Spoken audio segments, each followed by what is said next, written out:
Hey guys, तो स्वागत है आपका कैप्टन बीटू के चैनल में, जहां आज हम बात करने वाले हैं कि क्यों एमसीयू में म्यूटेंट्स हमें नहीं दिखते हैं। जिसका ऑफिशियल आंसर तो आप सभी जानते ही हैं कि एमसीयू की फिल्में जब बन रही थी तब म्यूटेंट्स के राइट्स फॉक्स के पास थे, लेकिन अब जब डिज्नी ने फॉक्स को खरीद लिया है तो कुछ ही समय के अंदर हमें डेडपूल दिखेगा एमसीयू के अंदर, वो भी वुल्वरीन के साथ। हालांकि वो एक मल्टीवर्सल मूवी होगी जिसमें मेन एमसीयू लिंक्ड अप हो जाएगा, बट व्हाट इफ मैं आपको एक ऐसी थ्योरी दूं जिससे ये एक्सप्लेन होगा कि क्यों हमें म्यूटेंट्स अभी तक नहीं दिखे थे एमसीयू के अंदर और इसके पीछे कैंग का हाथ था। अब यहाँ पर मैं कैंग का डायरेक्टली हाथ तो नहीं बोलूंगा, क्योंकि उसका एक वेरिएंट जो कि रामाटूट नाम से कुछ बीसी में अर्थ पे रहने आया था, उसका इसमें बहुत बड़ा इन्वॉल्वमेंट हो सकता है। तो बॉस, होता यूं है कि रामाटूट कुछ 2900 बीसी के आसपास में अर्थ में आता है, जहाँ पे वो एक रूलर के जैसा रूल कर रहा होता है। यहाँ पर उसका मकसद रहता है कि वो एपोक्लिप्स, जो कि सबसे पहला म्यूटेंट अर्थ के अंदर नोटिस किया गया था,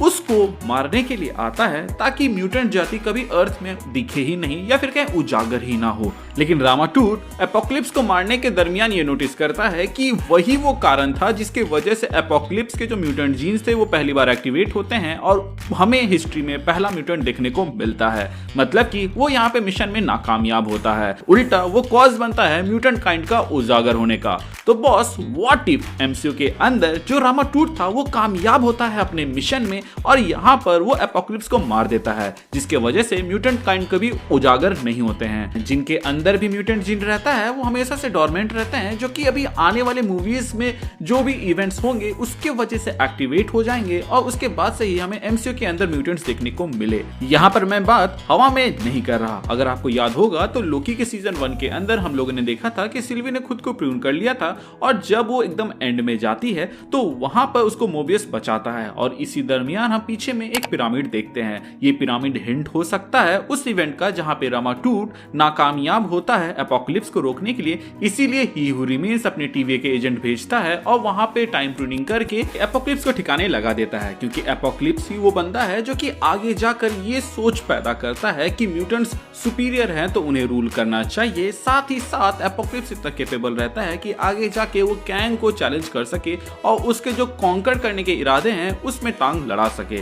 इसीलिए उसको साइड करना जरूरी था और एक बार जब वो साइड हो गया तो रामाटूट को बस टाइम ट्रेवल करके वापस सही टाइम में आना था, लेकिन वो ऐसा नहीं कर पाता है क्योंकि उसका टाइम ट्रेवलिंग मशीन या फिर कहें टेक खराब हो जाता है। इसीलिए वो 10 रिंग्स की मदद से इमॉर्टल रहने की कोशिश करता है और खुद को एक तरह से हाइबरनेशन में डाल रहता है। और कुछ सालों बाद वेनवू जब यहाँ से वहां अपने कॉन्करर वाले जर्नी में निकला रहता है तो उसे एक मकबरे के अंदर ये 10 रिंग्स मिलते हैं, जो कि उसे ना सिर्फ पावर्स देते हैं बल्कि उसकी एजिंग को भी स्लो कर लेते हैं, जिसके वजह से वेनवू 1000 साल से जिंदा रहता है। लेकिन पावर की तलब उसकी सिर्फ अर्थ तक सीमित नहीं रहती है, वो अलग अलग डायमेंशन कॉन्कर करने के रास्ते में जाता है जहां सामने टालो आ जाता है। खैर, अब आप सोच रहे होंगे कि यहाँ पे रामाटूट का क्या हुआ, तो हो सकता है कि रामाटूट अभी भी हाइबरनेशन में ही है और वो बचा हुआ होगा, या फिर ऐसा भी हो सकता है कि 10 रिंग्स निकाल लेने की वजह से वो अभी तक मर चुका होगा। लेकिन ये पॉइंट उतना मैटर नहीं करता, क्योंकि 10 रिंग्स जो सिग्नल एंड में भेजती है वो कैंग द कॉन्करर को जाता है, जो कि क्वांटम रेल्म में है। ये सिग्नल इस बात का इशारा था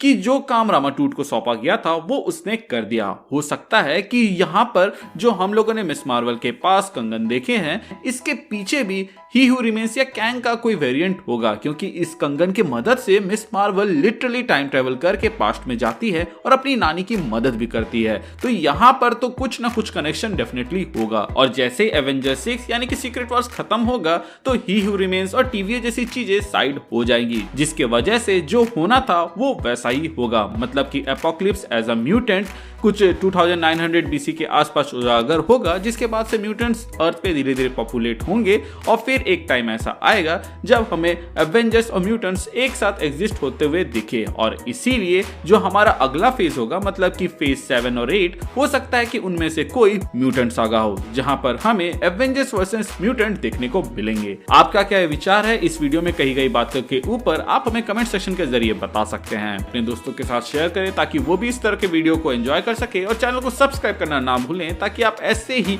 थ्योरीज मिस न करें। Thank you for watching this video. Stay tuned.